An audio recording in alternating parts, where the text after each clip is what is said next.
الحمدللہ والصلاة والسلام علی رسول اللہ اما بعد۔ سوال یہ پوچھا گیا ہے کہ امام کے پیچھے جب مقتدی ہے، مقتدی وہ سورۃ الفاتحہ پڑھے گا یا نہیں پڑھے گا؟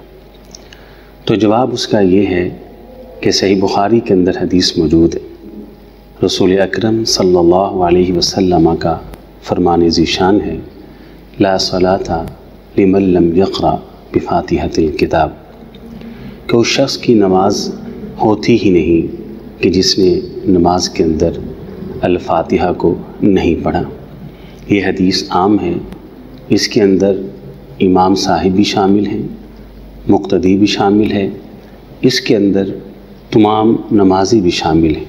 تو یہ حدیث اس بات کی دلیل ہے کہ انسان مقتدی ہو، انسان امام ہو، انسان منفرد ہو، انسان چاہے فرض نماز پڑھ رہا ہو چاہے نفل پڑھ رہا ہو، الفاتحہ نہیں پڑھے گا تو اس کی نماز نہیں ہوگی۔